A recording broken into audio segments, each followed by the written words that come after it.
Market recap for Friday the 13th of March 2026. And today I cashed 240 points short on Nasdaq, and I'm explaining why and what I was thinking basically. Right? Let's get into it. On the daily, on the 4 hour, there's absolutely nothing to look at, right? It's just absolute garbage. And coming into the day, right? I was bearish, and why? Because this day started from yesterday. I'm gonna explain how.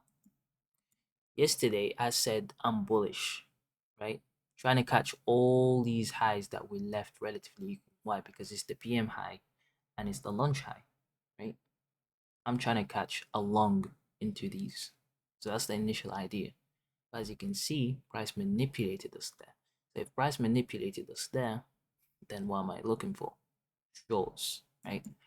Why would I think this is just a manipulation run and it's not gonna go and take higher prices and fill the opening range gap, right?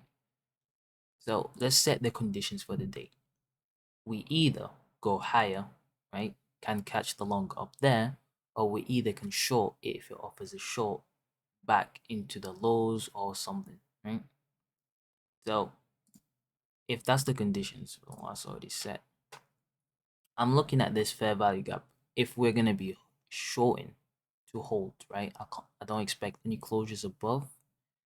And for this low, this is, I mean, for this inversion, I'm expecting this to be the draw on liquidity. Why does that have to be a draw on liquidity? Because this candle, once it opened up, it should have came down to this inversion and then shut up, right? As like how price should deliver, right? From just me of hours watching price. This is how it should have delivered. The fact that it doesn't deliver that way tells me, hold on, this seems like a manipulation run, right? I'm not gonna look at this area and look at discount. I'm trying to catch a long coming down here.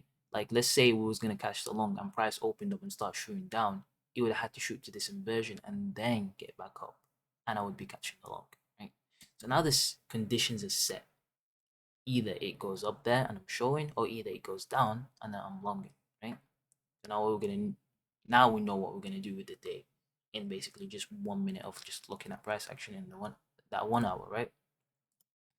So up down to the 15 minutes, there's just nothing really that important. And even on the other side, again, the liquidity is just obvious, but it's even more obvious on the 1 minute. Because once you hop on the 1 minute, you can see this low resistance liquidity run with a nice smooth lows down here, right?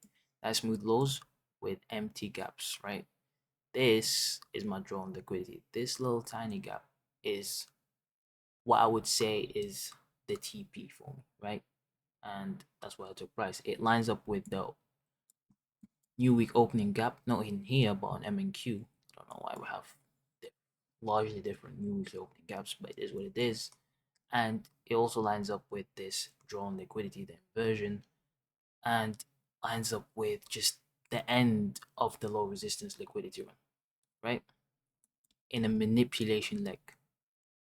So if we're gonna be short, it's gonna be a nice short once we get past this garbage price action. As you can see, we started shooting down, right? Because it's a low resistance liquidity.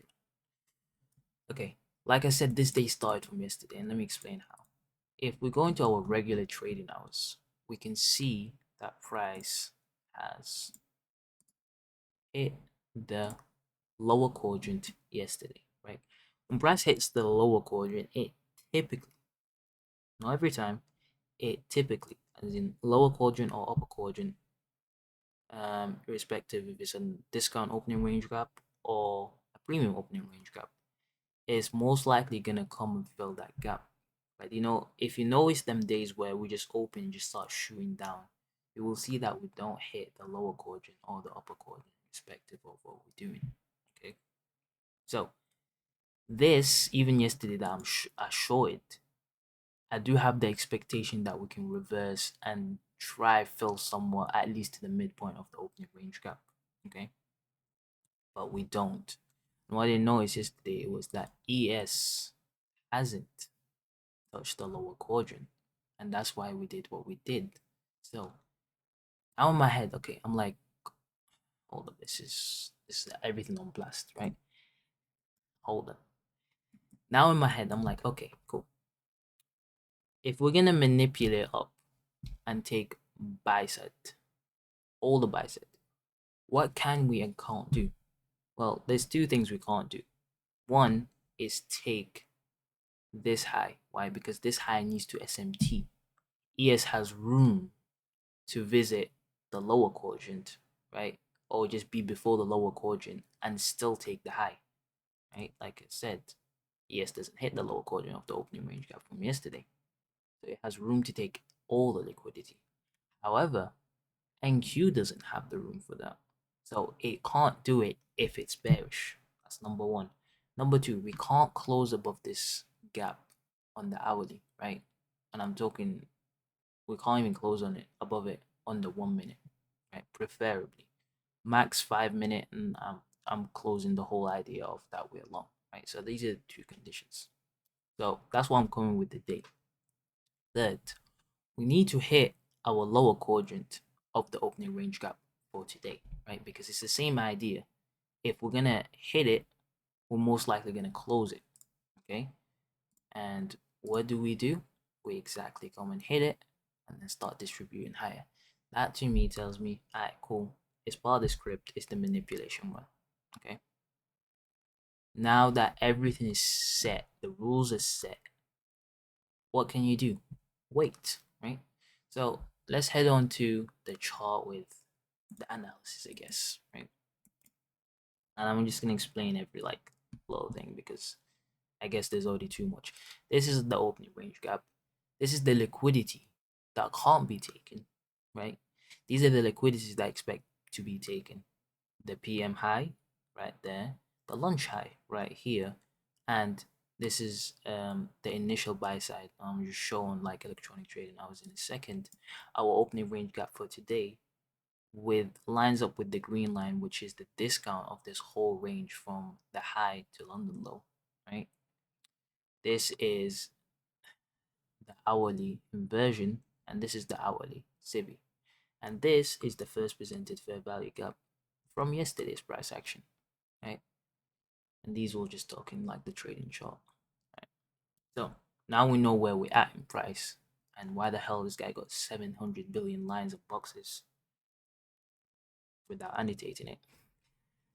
Let's get into electronic trading hours. Okay, so let's check 930. What does 930 do? It takes buy side, right? Right here, it doesn't look like it took buy side, but remember, it did take buy side. Okay, and then we shoot down. Shoot down to what? These lows, common lows, doesn't really matter to me. But we hit the lower quadrant of the opening range gap and then head higher. Okay. I need confirmation that this is a manipulation. So I'm watching price. What should a price done right here? Well, this is the first presented fair value. This candle should have opened up, shoots down with this wick, hits the first presented and goes higher. That will tell me, there's something. But the fact that it does it, do it, I know for a fact, yes, this is a manipulation run, basically guaranteed. So now I'm waiting for the two next conditions, right? This is a manipulation run. We hit the lower quadrant of the opening range gap. We head higher. All right, cool. We need to stop here and we can't take this high and we need to close by 10 below this hourly. Look at 10. Where do we close? We close outside of it. This candle opens outside of the hourly SIBI. Perfect, perfect, perfect.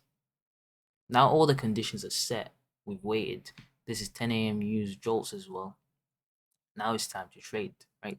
So now let's just get off this chart and hop on a cleaner chart, the trading chart, right? And let me explain my two entries.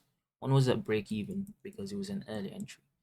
And this entry basically occurred at the high, right? Why is that? Well, our conditions are set. We have the SMT exactly at this candle. And then boom, we go down back into the first presented. With this 15-second fair value gap, I take that short, right? I take this short and then I put a break even. knowing that it could come visit it. That's why I go instantly break even. Like once this candle like literally goes down, I'm break even because I know if it's really bearish, it should start running, right? Watching the price is like, there's a chance that it's gonna hit the break even, and I could not care less because I'll get back in sync, right? I was trying to average it, an early entry. So once it hits break even, I'm like, okay, I'm not gonna do anything until we have this change in state delivery. That's why that one line doesn't make any sense on the 1 minute. However, to me, that is my change in state delivery for that run. And as you can see, what do we do before news, or basically at news, right? Candle. We come wick into the change in state delivery right there. That tells me everything that I need to know. We're not going to take the highs. Once this happened, I know we're not going to take the highs. So I'm trying to short inside this inversion now, right? So we change the state, we inverse this. Once this candle opens up in news, I'm shorting, shorting, shorting, shorting while it's going down. I'm shorting. I'm just trying to get average because this, if it's, gonna run, would have been a breakaway gap, right? And would have left it, but it doesn't. And it's fine. I'm offering it, right? I have the stop loss at this, right? Because once we hit the 950 macro, I'm expecting the first presented fair value gap to get respected. This could have been a short, right? As you can see, bodies are staying inside of it. First presented fair value gap from yesterday's price action, by the way, not today. We go down, we go down, we go into this SIBI, and then we start heading down. Anyway, I'm averaging all these entries in this change of state delivery, right? In this order block, basically, on the 15-second. And I'm trying to catch it basically in the inversion. The price could wick, but you can't close above this inversion, right? And that's what I was watching. And that's when it's done that and it's gone down. I'm showing, I'm showing, I'm showing. And then basically got my average at the midpoint of this. That's perfect, right? Because normally this is my entry. Once we have this, it wicks into it. I'd have a limit order there. But I just knew it's going to be a high resistance liquidity run. And we're going to have a retracement at the first presented fair value gap. I just don't know where. I don't know how far, right? And once I marked discount, right, from the first presented, I ran it to midpoint. It came up here. And that's why I was just trying to get my short above the midpoint or the discount or this range, right? Discount this range. And I'm just trying to make sure that I have my break even slightly above the midpoint, this, and just knowing that it's safe. And that's what I've done, right? So price shoots down once it runs like this without any speed or just gaps or anything. I know that we're gonna have this retracement basically 100% guaranteed at that point, right? I just need to be able to weather it and not get break even again. Okay, so we go all the way up, we come into this gap, right? And I'm just gonna annotate on the other chart. That's why this. Okay, let's just not ruin the whole annotations. This is the gap before, yeah, with the volume bars. This is the gap that had to hold, and look at price, look at the bodies respecting it. Why? Because this is the one before taking the liquidities, right? Before this, we took 1, 2 liquidities. So that's the one that's marked right there, and I don't expect bodies to go above it, even in a retracement. That's why price held it like this. It basically went to the maximum point it can go without going and breaking the whole structure to be bearish.